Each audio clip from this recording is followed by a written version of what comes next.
Have you ever felt like you're too conflicted to know what the right thing even is anymore? Like you care about everything so you can't seem to fully commit to any of it? If that's you, you're in the right place. Welcome back to Too Much Apparently, a podcast for deep feeling, overthinking, emotionally overloaded humans who've been told they're too much, apparently. We're Alice and Carly, two deep feeling therapists figuring out how to live in a world that often feels like a lot. This isn't therapy or advice, just honest, messy, human conversations about life, healing, and our own brains.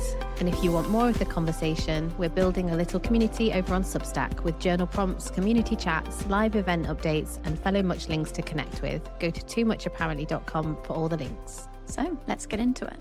So I just said a moment ago, this flows nicely from the last episode. Before we were talking about being too tired to reach our potential, essentially.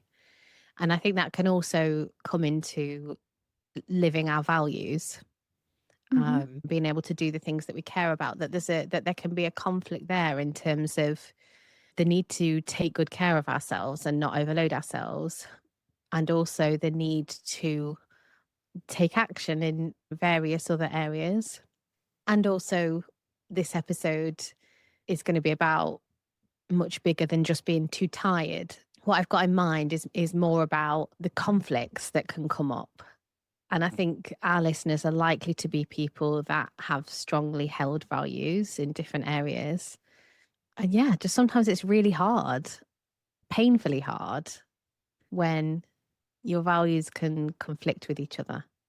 Well, for people who maybe haven't even thought about values before, and values is something that you hear people speaking more and more about. Yeah.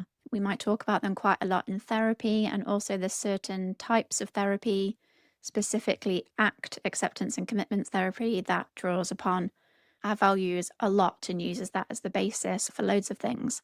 But what do we mean when we say our values? Okay.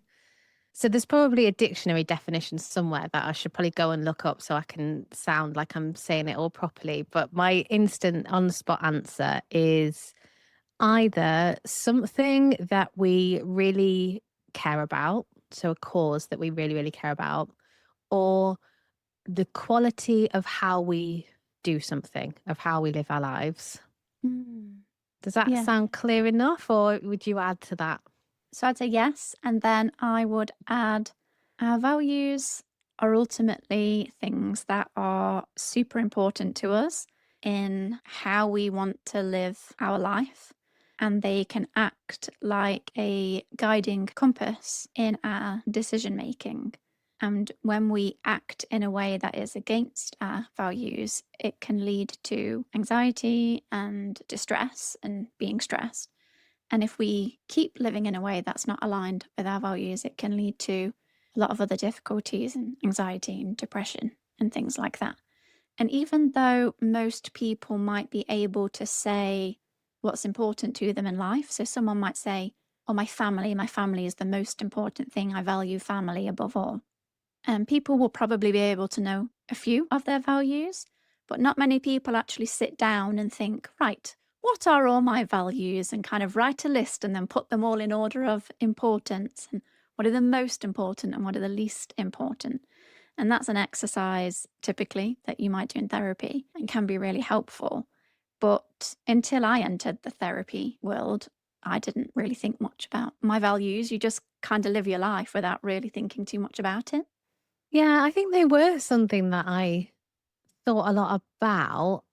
I don't think I would have used the word values, perhaps, but I would have said honesty was 100% one of my top values. And I actually don't say that anymore. And I don't mean, I don't care about being honest, I'll just go around lying. I don't mean that at all.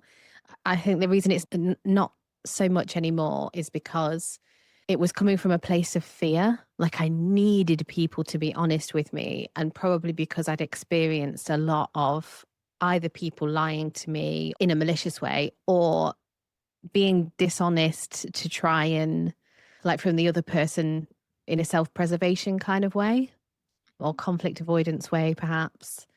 So I really needed the honesty piece, and like really wanted to model being honest, and that was really important. So now I don't worry about it so much. I pay more attention to how people behave than what they say.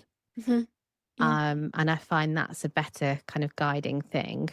I'm very clear on what my values are now. And I think partly that's through therapy training. I feel like getting clear on what your values are was part of my original training.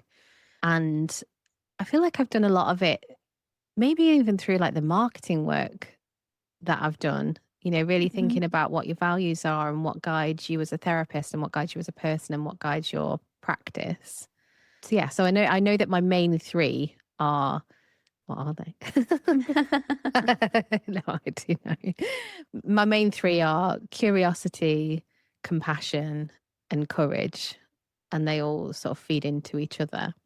And I suppose those don't ever really feel like they're ever fully in conflict with anything. They can be. So like curiosity, I love asking questions. I love knowing more about people. Sometimes people don't like that. They find it intrusive. So there's a having to kind of flex that a bit. So Um, rein it in. yeah, yeah, yeah. So I know what they are.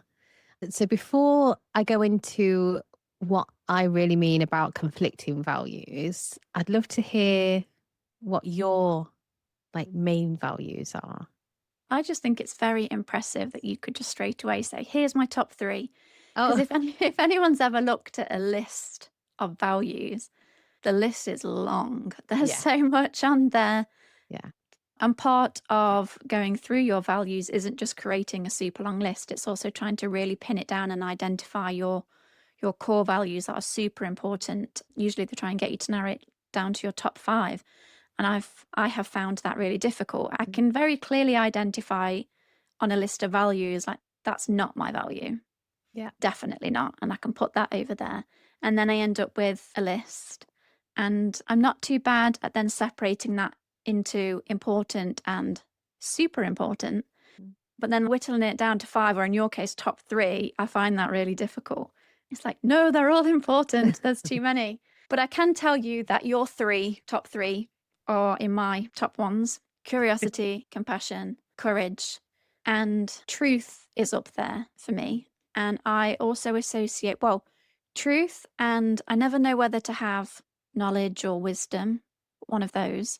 Mhm. And truth and knowledge and wisdom come as a pair for me because they kind of feel related, along with curiosity. I feel like I am a truth seeker in life through curiosity, always asking why, whether that's to understand things, to obtain more knowledge, to get how things work, why things are done that way, is a really important value of mine. And I just seem to operate that way. I've not just picked that value and think, oh, I like that one, I'll be more like that. And that's just who I inherently am. And years ago, actually, that was some of the work that I did within my own therapy, because how often do we find ourselves picking values because that's how we feel we want to be? But is that actually one of our values? And also, there's also nothing wrong with, I would like to be more like this. But then there's a difference between values that are embodied, like we live them.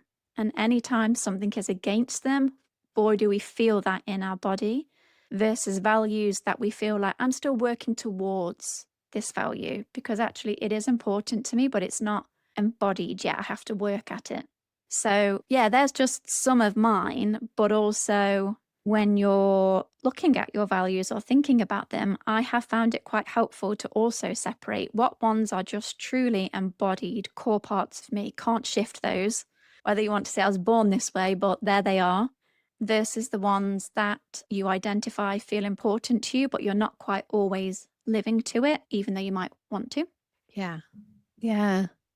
I feel like I've got so many thoughts on what you said. I suppose that the main one really is values is such a huge thing. Partly I'm thinking maybe we should have done an episode on values before we do one on conflicting values, but here we are. We've announced the episode now. We'll have to go with what it is. Yeah, it feels like a lovely, joyful thing to engage with. Mm. And yeah, I love the idea of values that you embody. And actually, I feel okay about, having values that you wish you were more like. You said before that they're like a guiding compass. And I think that's fine. If you're not fully living it yet, but you want to, I mean, that sounds like a great thing. That feels like a really good Mm. thing. I would say that's a really good place to bring in some compassion. If you're not fully living it yet, but you want to, have compassion for your struggle in fully living it. Mm-hmm. So to bring us back to the episode that we're supposed to be doing, um, Well, I think that was a nice introduction. And if people yeah, wish to go away and find out more before coming back, then you can do. yeah. Or we could do an episode on values, which I think would be a nice thing to do because I was really enjoying that. I really enjoyed listening to you talking about how you see values. But yeah, I guess where it can feel, I suppose what I'm thinking is, as I was listening to you, having values didn't sound problematic. It sounded like these are positive things to have and they feel good. And the more that you can live them, the better. And that feels okay. And I guess what I notice is what happens when you've got values that really compete with each other and how do you cope with that? Mm-hmm. So when I list my top three, they work together really nicely. And probably part of the reason they work together really nicely is because I've done a lot of work on it, because I've done a lot of work on myself and I've done a lot of work on how I am as a therapist and I've done a lot of work on my business practice as a therapist. So there is a really coherent philosophy underneath them. But then I have other values that don't sit easily together at all. And what do we do with those then? And also, it was really interesting when I sat down to think about what they were. Most of them were money related, Right. which I thought was really interesting. And also, I felt uncomfortable about. I was like, oh, I don't want the conflicting values to just be about money, which instantly brought up, okay, so if having money as a value, does that, I suppose where I went to is like, oh, does that mean I'm greedy? Does it mean I'm money grabbing? Does it mean I only care about money? And I know that none of those things are true. I know that's not how I organize myself or my life. The opposite sometimes. But yeah, so one of the things that I was thinking about is wanting to make ethical choices, whatever ethical means for you, but being limited by your budget. Or I guess kind of similarly to the last episode about being too tired is wanting to live ethically but not having the energy to do it or not having the time to do it. And it feels like there's an easy level of like, well, you just have to do what you can. But then I think you can come up against like white fragility is the word that comes into my head, which doesn't necessarily quite fit with. Yeah, there's a bit of a contrast because what I've got in my head is when I'm talking about ethically is environmental things. But there's something about can we find it too easy to just be like, oh well, I can't do it, so just let it go. Mm-hmm. But I think the fear of being that person that's just like, oh whatever, I'll just do what I can get me caught in a loop of what am I what am I supposed to do and how much am I living my values and who am I if I can't do this thing? So, just to interject, this is why I think this topic is really important for us and for our audience, Mm. because there are a lot of people that will experience some conflict in their values, but might be able to reasonably overcome that discomfort with that example that you just gave. Oh, well, I can only do what I can do. And Yeah. then, boom, discomfort gone, life continues. However, I don't wish to generalize, but our community tends to feel quite fiercely and quite passionately about many things. Mm. If we're also autistic, we can have, I don't necessarily like the term, but we can have some rigidity sometimes in how we think that it has to be kind of all or nothing. If I'm not meeting this value always, all of the time, Mm. then we're failing in some way, and that can be really distressing and difficult to Mhm. let go of. So I think that our sensitivities and our ways sometimes of operating in the world can make this harder. Yeah. There's definitely a perfectionism piece in this for me. Mm, It's like if I'm not perfectly living ethically, then I'm not ethical at all. And I know that isn't true, but it still takes mental effort to be like, I can't, I don't have the resources. And does anybody have the resources to live fully ethically all the time? And that's really hard. What keeps popping back into my head is the example that you gave. I'm sure it was right at the beginning of our episodes of, was it the slugs in the rain? mm. Oh, Yes, that was an example of how because I care deeply about animals and all life on the planet. I often move snails and slugs and worms and things like that off the pavement so they don't get trod on. And one time when it was raining, there was some slugs and I moved them to the other side. But then when I turned the corner, there were about 50 slugs like trying to cross the pavement. And I was left paralyzed with I can't move like 50 slugs. Right. Yeah. So there's that real conflict between those things. And I feel like it comes up so much. Like one of the things that I'm really battling with at the moment is how do I keep using Meta, so Facebook and Instagram, to promote my business? It looks like they're about to bring in some changes that means that you won't be able to share links, or you won't be able to share very many links anymore unless you pay perhaps quite a bit of money. And I don't want to give them my money. I don't want to give them my money, but then what does that mean for my business? I would have to completely restructure my marketing, how I connect with other people, how people find me. Yeah, it feels like a real tension. And then there's things like wanting to earn a good income so that I can give my children a good life versus I want to be present for my children. So am I spending my time working or am I spending my time at home with the children? I think that's one a lot of working mums will relate to. And then there's also I want to give my children a good life, but then if I'm making my private practice a business, which is what it is, rather than a charity who's able to offer for low fees that I wouldn't be able to support my family with, there's then a conflict of prioritizing myself over my community, Hmm. and how we deal with that. I feel like there's one around class and social mobility. I feel like we both touched on this before we said about feeling too middle class for working class people and too working class for middle class people. That there's something about as I move more into middle class than working class, I feel like a bit of a class traitor, but also I value being part of the working class. And yeah, there's this real tension between the two. And it's not just money. I guess they're just the ones that pressing on my mind at the moment. Just to give another example, another one that I often struggle with is authenticity and belonging. So I talked before about this venue that I go to, and the chairs are no good. And I'll be going back there soon. And I know they won't have sorted the chairs out. And I want to cause a fuss about it. I want to be authentic about it and say, like, this is not okay. And this has to change. And I'm not going to shut up. And you need to do something about it. Versus, I don't think anybody is going to listen to that.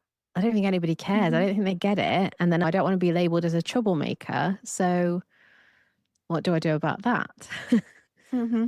So yeah, it's really hard. It's really hard. And I think what you touched on before is that it's not just a bit of discomfort. It feels like a full body feeling of like, this is not okay. Hmm. Yeah. Mm. So uncomfortable, that feeling, isn't it? And some really good examples about how that can show up. There may well be people listening who are thinking, oh, do I have any values that conflict? And sometimes it's not until we hear other people that we're like, oh yes, I do. Oh yeah, I do that. Oh yeah, I struggle with that. I think the money one makes a lot of sense just in general anyway, because if you consider that the values of capitalism, for example, are competition, productivity, individualism, and this isn't really a value, I don't really know how to put it, kind of like profits before people.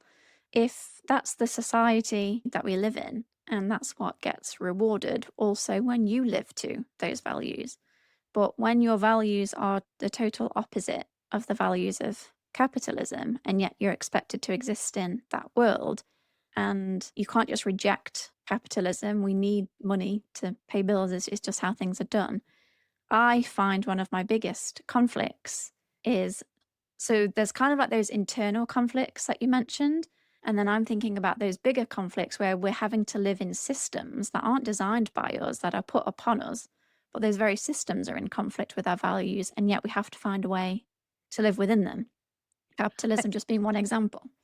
I feel like that's probably more what I'm talking about. And actually, as you said, capitalism, I was like, That's why they're all about money.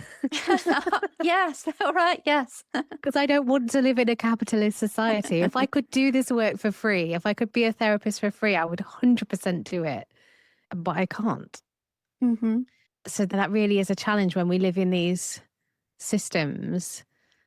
I feel like when we were younger, people used to say, as you get older, you become more right wing. And I don't think that's true of our generation. I think something's changed. And I might be wrong, but my sense is that people of our generation haven't quite followed that same path.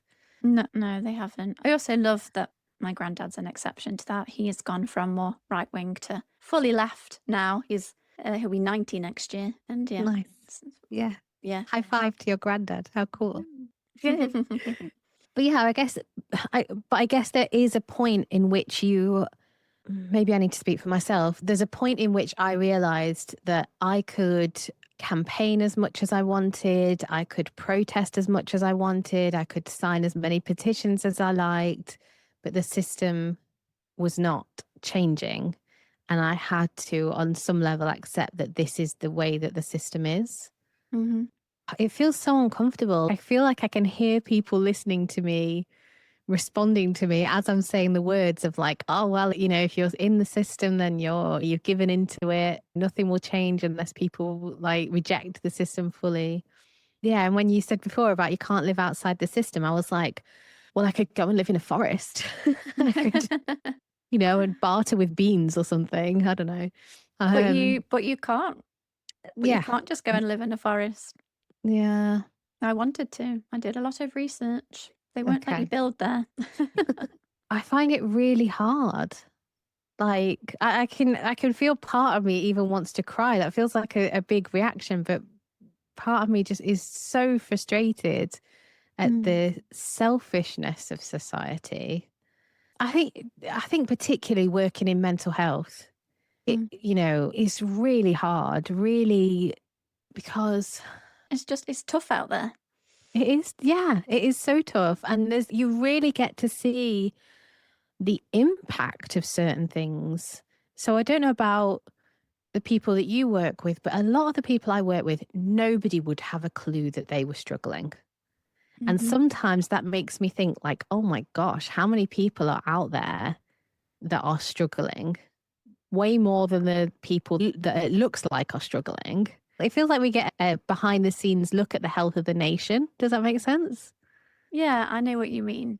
And I think it's easy to say what we say on the podcast and sound negative, cynical, but when you do certain jobs, you get access to certain information that Hmm. other people might not. And so Yeah. people might not realize the extent of things. Or Mhm. even a few weeks ago, I just came across the headline about how many heat related deaths there've been because of all the heat waves. And it was in the thousands. And yet you just read that as a number. Yeah. So you're distanced from it. But Mm. if you are someone whose relative died prematurely because of the heat, Yeah.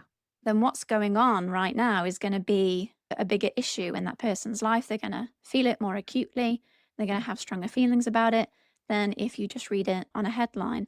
And I think with the impact of society on people's mental health and outlook on life, feelings around hope, despair, you do get that insight. And even still, statistics show that mental health in adults and in children is the worst it's ever been Yeah. from a record keeping perspective. But that's just the known about. Not how many people silently struggle or access therapy privately. Yeah. Well, I feel like it's just widely accepted now. So if we think about crisis services, I feel like it's just widely accepted that unless you are probably imminently going to die, you're probably not going to get a lot of support. Yes. Mm-hmm.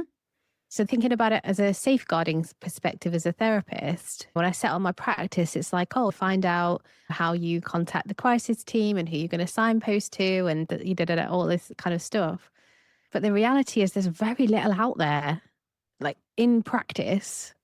Mm-hmm. I've called the crisis team before and the response is sometimes just a shrug. And the same from, children's services. they're just kind of like, well, what do you want us to do? I'm like, I don't Yeah. know. Care? Care? Something. And of course they must be so stretched and yeah, but something's not working. So then there's another tension, I think, in therapy is, so there's a quote, I can't quite remember the words, but what it talks about is it's not a sign of health to be well adjusted to an unhealthy society. Hmm. Yeah. And I think there's this constant balance of we have to adjust to the society to some extent to be able to function within it because it's the society we have. But it's not healthy to be fully adjusted to it because then there's no push for change. Hmm. And we can adjust, but that adjust doesn't mean that adjustment isn't going to eventually make us ill. Yeah. I mean, humans, we are highly adaptable, Yeah. but that doesn't mean being adaptable means that we adapt well or in a healthy way, Yeah. in a way that can still harm us and make us sick over Hmm. a long period of time. But that's where the values clashes thing is both interesting and important, because what I actually find interesting in this episode is the difference between the internal clashes versus those ongoing external conflicts. For an example, I'm told I need to take this medication, but I know this medication is tested on animals. Do I take the medication? Just as an example, a decision that you might have to tackle on that day that might not sit comfortably with you, versus those ongoing external conflicts where there might not be a decision being made in that moment in time. Yes, you could argue every day you're making a decision to go to work, but ultimately they're more related to those larger systems that often are just continuing in the background that you're kind of just having to operate in. And it's not until something happens, like getting ill, that you're then confronted with, oh, is my job making me ill, for example? Yeah. I feel like when we do episodes like this, I reach a point where my body's just like, oh no, this is really challenging and uncomfortable and I want to make it stop, which I guess is one of these conflicts Yeah. in itself, and one that, I feel like raising awareness is important and having conversations about it is important.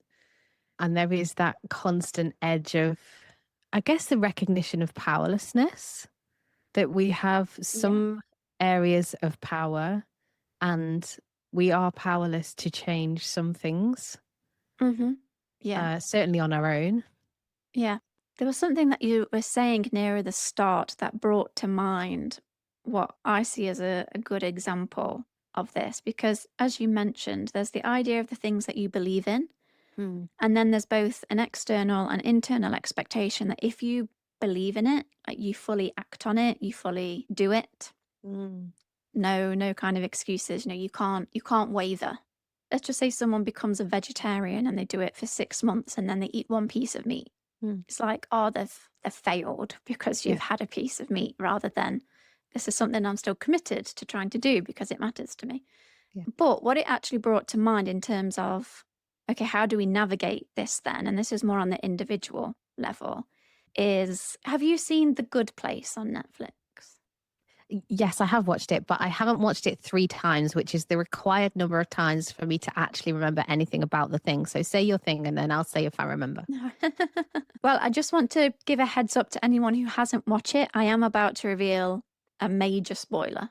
So you might want to skip ahead if you don't want any spoilers. But in the show, The Good Place, people die, end up in a version of heaven, hell. And essentially, they find out that no human has been admitted to heaven for, I can't remember how many years, but I don't know, centuries, a long, long time ago. And that every single person has found themselves in hell. And when they're thinking, how can this be? And they look up the points, everyone is in minus points. And how can that possibly be? And even the person who was deemed the goodest person on earth, still had negative points. It's like, hang on, how has this come to happen? And they have a really good explanation about people make choices, not really knowing what choices they make when they make the choice that inherently has bad connected to it. So you go to your local supermarket and you just buy the tomato and that's it and you leave. But in the good place, they're saying, yes, but that tomato got here on a plane, which released emissions, and then it came from this country where the workers are poorly paid and the pesticides are seeping into the earth and polluting the earth, and loads of other things that all became attached to buying this one tomato. And I love The Good Place because it just beautifully explains so many things about life and death and philosophy and things like that. But this is where values, I think, come into play and living by values, because you said early at the start, oh, just do your best. But that is genuinely, in the world that we live in, all we can do. Because if we lived our life where we researched every single decision we made to do no harm, we probably won't be able to live in the world that we live in. So there has to be some level of acceptance that there are many decisions that we make that do contribute to harm. Yeah. So how can we just do the best that we can if we're someone that cares deeply about that? You know, if you're someone who cares a lot about injustice, who cares a lot about equity, who cares about poverty and suffering and exploitation, oppression, if you care about all of those things, it's very hard to live in a world knowing that you will be inadvertently contributing to those things because of the world we live in. And then the question just becomes, how far do we take it? So you mentioned about the slug example of me struggling by seeing these 50 slugs, and I did not move the 50 slugs, and I came home and I was all distressed about it. But, you know, my partner said, at what level do you take it? Are you going to become one of those monks who walks around with a fly net over their face and a brush in front of them to brush the pavement to make sure you don't stand on any single creature and everything is purposely about causing no harm? Like, what extent do you take it to? What about the bacteria that live on your skin and in your gut? You can take things so far Yeah. that it has really helped me, as someone who cares quite passionately about a lot of things, to be able to wind things back. And I'm just going to bring it back to animal cruelty again, because that's something I am so animal cruelty and animal welfare is right up there as something I'm so passionate about. And yet I'm not a full vegan. I can't be because of various reasons. And also, I don't protest. I don't get involved in activism or campaigning. And I feel really guilty about that because I want to, but I'm so sensitive to finding out about what happens to animals that I can't find out about it. I wouldn't be able to live my life. But then I feel guilty that then that's falling on other people to do the work that I actually really care about. Mm. So there can just be so many like conflicts, even for the things that you just deeply care about. And I'm just wondering how we claw all of that back to just find a way to recognize. I guess the question I'm kind of putting out there is, how do we find a way to be at peace when there is conflict in our values? Well, as you were saying that, I was thinking maybe there isn't, I think part of the thing for me is how do I find a comfortable place to land with all of these conflicts? But maybe part of it is accepting that there isn't a comfortable place to land if I'm paying attention to it. Yeah. This isn't a great analogy, but I guess what I'm thinking about is like if you'd broken your leg and all you thought about was the pain in your leg, you'd probably go insane. You'd probably have to focus on other things some of the time, try and distract yourself from the pain. And I think there is a level of that. Like if I Hmm. fully thought about all the harms I was inadvertently inflicting on the world by the various decisions that I make, I think I would actually go insane. And that Right. wouldn't, Yeah. but then that wouldn't be healthy or good for anybody either. So yeah, I wonder if there's something about just accepting that there isn't a comfortable place to land with it. And maybe it's just about capacity. I'm speaking for myself here. Maybe it's about what do I have the capacity to do? What do I have the capacity to think about? What do I have the capacity to invest in? I think there's also something deeper underneath it, which ties into what I was talking about in another episode about being a good person or not. Hmm. It does feel like there's a moral thing about can I make the decisions that I'm making and still think of myself as a good enough person? I don't, No, I wouldn't. The question would be, can I do and think that I'm a good person? And maybe there is that, the absolute in it. Like, in order to be a good person, you can only do good things. You can't get any, not even one negative point. Right. Yeah. Yeah. So there's Yeah. something about adjusting that, accepting that it's not possible to go through the world without causing harm. And It is challenging. uncomfortable. Yeah, it is. And it's challenging, again, that binary that we've been taught about good person and bad person. Yeah. Kind of having to put that concept in the bin. It doesn't really even exist. And you said good enough person before you knew what your default would be. Yeah. But changing it to what you've Mm, said first of all, yeah. good enough is the most really that we can do. Yeah. Like, just one kind of angle that I'm thinking of as I'm talking is, if I was completely caught up in the black and whiteness and really thinking about the consequences of my actions, I wouldn't be emotionally available to my children because I would be preoccupied with everything that I'm thinking about. So there's a negative there. It would surely impact my friendships. That's going to have a negative impact there. It would probably affect my ability to work, which means, that would impact the people that I work with if I'm no longer well enough or able to work. But it would also impact society in that I wouldn't be paying tax anymore. So all the things that my tax would normally go to, that money wouldn't suddenly not be there. So even if I was completely preoccupied with doing the right thing, I would still be doing the wrong thing in some other ways. And it And made me just to think. add, that's one of the central features of one of the main characters in The Good Place. That he is so preoccupied with making Mm, ethical decisions hmm constantly that he ends hmm up doing harm. yeah. So there you go. And I guess what I was thinking about is like black and white thinking, and that letting go of the idea that we can be fully white. But I also don't like the idea of like being in the grey. Like, that sounds boring and like, no thanks. So the way that I like to think about it is living in colour. There are more colours than black and white, Mm. and we can live different shades of those colours. And I don't even really know what I'm talking about anymore, but I just like the idea of living in a very colourful way. Yes, Yeah. yeah. I've often said that I see the world both in colour and in black and white. That I've seen in colour in the sense that I can see all the nuance and I can see all how teeny decisions can lead to like these 10 other things. And sometimes that's exhausting. And at the same time, I can be quite rigid and see things in black and white. So I'm not really sure where to land in terms of what colour or colours I want to be. Pretty ones. Yeah, I just want to be some pretty colours. Yeah. But I hear and come across many people who are sensitive or neurodivergent who struggle with the level of complexity that there is in the world and decisions to be made when you are someone who cares a lot about ethics, harm, suffering. It can make day to day life really quite difficult in a way that other people very simply don't really think about. And if this episode leaves me feeling anything, it's recognizing that sounds really quite tiring, a lot to be having to contend with a lot of the time.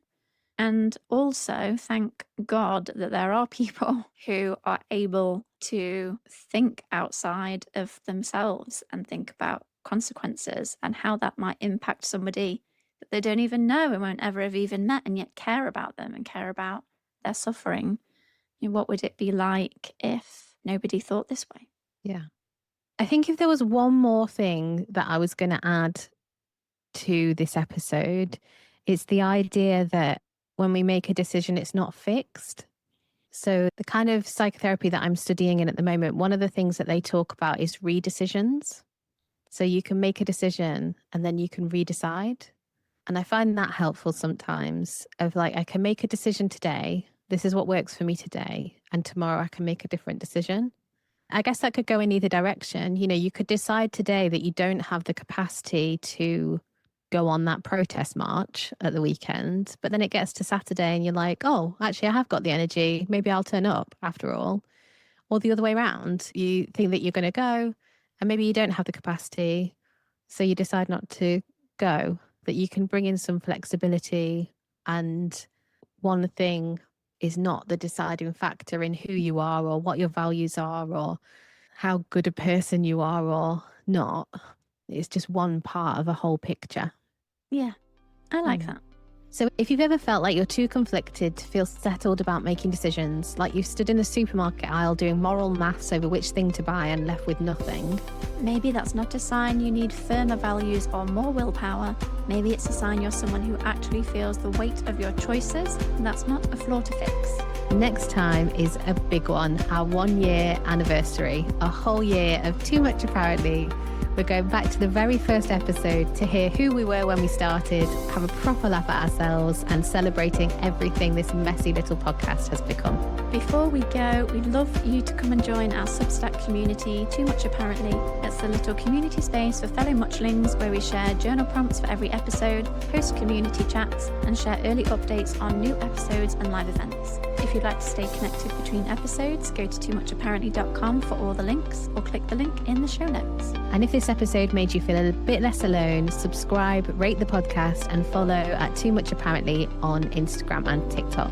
Those small clicks help other sensitive humans find us. But for now, we'll leave you with this. Which of your values have you quietly been treating as a test you're always failing, rather than something you're allowed to grow into?